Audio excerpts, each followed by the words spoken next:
प्यारे बच्चों, आशा करता हूँ आप सभी बहुत अच्छे होंगे। मैं हूँ आपके साथ आशीष सर।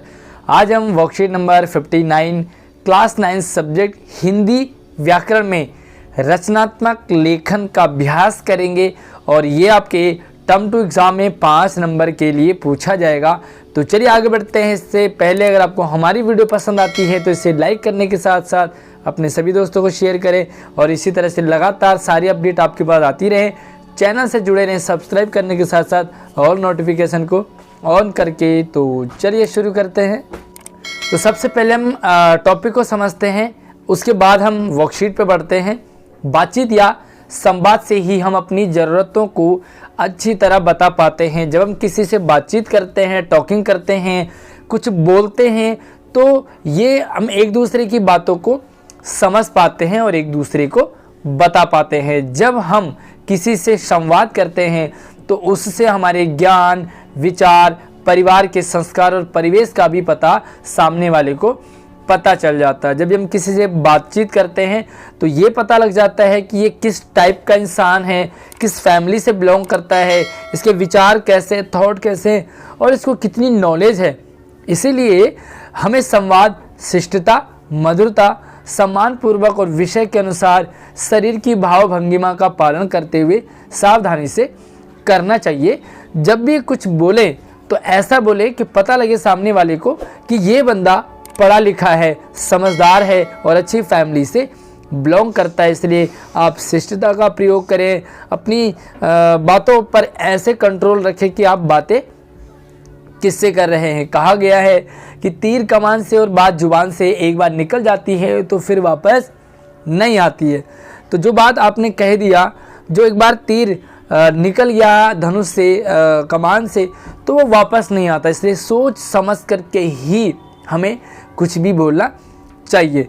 आपने रामलीला देखी होगी, आप नाटक देखते होंगे, सीरियल देखते होंगे, मूवीज़ देखते होंगे, तो वहाँ पर क्या होता है कि संवाद होते हैं। संवाद का मतलब डायलॉग है ना।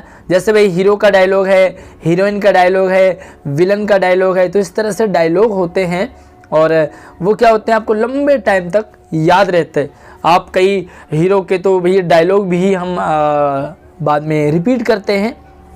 आपको भी कई पात्रों जैसे कि नायक, नायिका, हीरो, हीरोइन के संवाद याद होंगे, है ना। 10 मिनट आंख बंद करके किसी फिल्म के 2 लोगों या मित्र से अपने संवाद को याद कीजिए।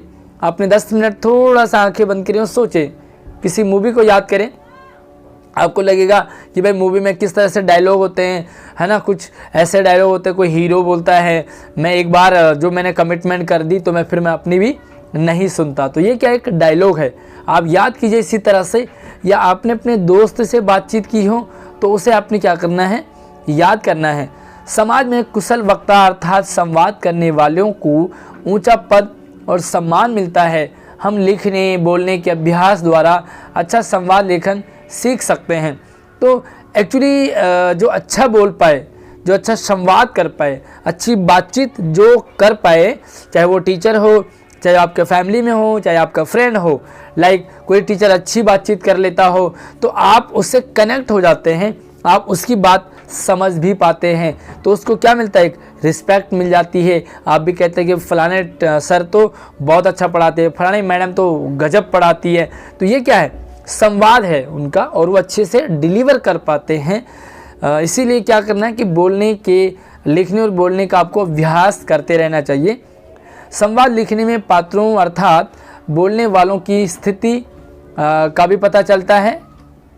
इसलिए जब भी बातचीत करें तो ये ध्यान रखें कि आप बातें किससे कर रहे हैं, राइट। यानी कि भाई आप टीचर से बात कर रहे हैं तो लहजा दूसरा होता है, मम्मी पापा से दूसरा लहजा होता है, दोस्तों से दूसरा लहजा होता है, छोटों से, बड़ों से। तो इस बात का आप ध्यान रखें कि आप बातचीत किससे कर रहे हैं।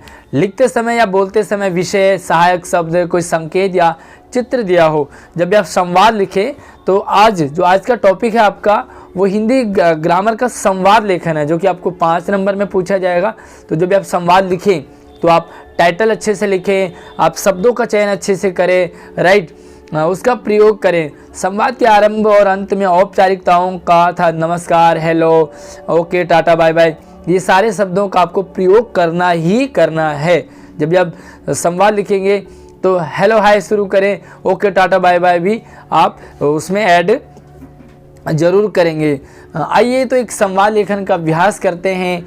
इसमें दो लोग हैं, राजेश और गरिमा, दोनों भाई बहन हैं। दोनों पार्क में लोगों द्वारा फैलाए गए कचरे को देख करके दुखी हो जाते हैं। इस घटना को नीचे चित्र दिए हैं यहाँ पर। तो देखो ये पार्क में राजेश और गरिमा है, लाइक ये गरिमा है और ये राजेश है। तो आपस में ये बातें कर रहे हैं और क्या कर रहे हैं, इनसे कूड़ा पड़ा हुआ है तो कूड़े के ऊपर ही ये लोग बातें कर रहे हैं। तो चलिए देखते हैं इनके संवाद को किस तरह से लिखेंगे हम। तो ये हमारा संवाद शुरू होता है और सबसे पहले आप गरिमा हेलो राजेश, तो राजेश कहेगा हेलो गरिमा। तो इस तरह से आप इसको स्टार्ट करेंगे और उसके बाद अगला टॉपिक रहेगा। राजेश बोलता है, गरिमा बोलती है हाँ राजेश, पार्क में घूमने का बड़ा आनंद आता है ना, पार्क में घूमो तो बड़ा अच्छा लगता है। तो राजेश बोलता है हाँ गरिमा, सुबह शाम तो ठंडी ठंडी हवा का भी आनंद आता है, बड़ा अच्छा लगता है, सुबह शाम ठंडी ठंडी हवा चलती है। उसके बाद गरिमा बोलती है लेकिन देखो राजेश, लोगों ने पार्क में कितना कूड़ा कचरा फैलाया है ना, दुखी हो रहे। राजेश भी कहता है बिल्कुल सही कह रही हो, लोगों ने पूरे पार्क को जैसे कूड़ादान सा बना दिया है। राइट, इस तरह से आप लिखेंगे। उसके बाद गरिमा बोलती है वाह देखो, एक आदमी खाने पीने का सामान भी लेकर आया है, इसलिए पार्क में लिखा जाता है कि भाई यहाँ खाना पीना मना है, लेकिन कूड़ा लोग उधर ही फेंक आते हैं। राजेश बोलता है लेकिन ये लोग खाने पीने के बाद कूड़ा इधर उधर ही फेंक देते हैं। गरिमा बोलती चलो हम इन लोगों को समझाकर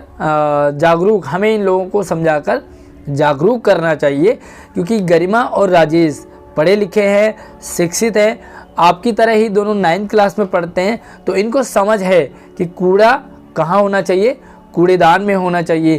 तो वो कहते हैं कि चलो इन्हें समझाते हैं। तो राजेश कहता हाँ चलो, अपने पार्क को कूड़ा मुक्त करके साफ सुथरा हमें रखना चाहिए, ये हमारा भी फर्ज बनता है। गरिमा कहती है अच्छा, इससे पहले हम खुद ही वहाँ पड़े कूड़े को कूड़ेदान में डालते हैं। एक्चुअली हम लोगों को समझाते हैं, हम लेक्चर देते हैं, लेकिन क्या हम खुद करते हैं ये काम?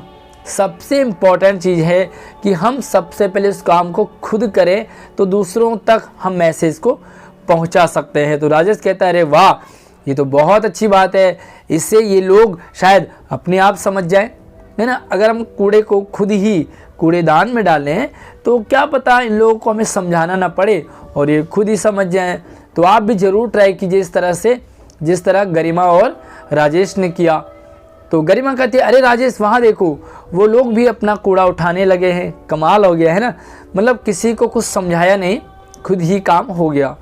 राजेश कहता हाँ गरिमा, हमारी छोटी सी पहल काम कर गई, हमने छोटा सा काम किया, छोटी सी ट्राई हमने करी कि कूड़े को कूड़ेदान में डाला, तो ये लोग भी काम करने लगे। और जब भी कुछ अच्छा काम आप करोगे तो ज़रूर अच्छे लोग भी आपके साथ ऐड हो जाते हैं। तो गरिमा कहती है वे लोग समझ चुके हैं कि पार्क में कूड़ा नहीं फैलाना चाहिए। राजेश कहता है दोस्तों, हमें भी साफ सफाई रखते हुए कूड़ा कूड़ेदान में ही डालना चाहिए। और ये स्टार्टिंग थी। अब इसके बाद एंड में क्या लिखोगे आप? गरिमा एक स्लोगन लिखती है कि स्वच्छ भारत का इरादा, और राजेश कहता है कर लिया हमने देश से अपना वादा। तो ये एक संवाद लेखन है। अब आपको एक कमेंट में ये लिखना है कि जो भी एक स्लोगन आप बताएंगे कूड़े को कूड़ादान में डालने से या सफाई से रिलेटेड, एक प्यारा सा स्लोगन आप हमें इस वीडियो के कमेंट में लिखेंगे। मैं देखता हूँ कि कितने इंटरेस्टिंग आपके वो विचार थॉट होते हैं, वो स्लोगन होते हैं जो सफाई को लेकर के, कूड़ेदान को लेकर होते हैं। तो कितनी सोच आपकी है अच्छी, मुझे एक प्यारा सा स्लोगन लिखेंगे। वीडियो को लाइक कर लीजिए, अपने सभी दोस्तों को शेयर कर दें अगर आपको ये वीडियो पसंद आई हो तो। साथ ही लगातार आपके पास अपडेट आती रहे, चैनल को सब्सक्राइब जरूर करके रखिए। नई वीडियो मिलते हैं, धन्यवाद।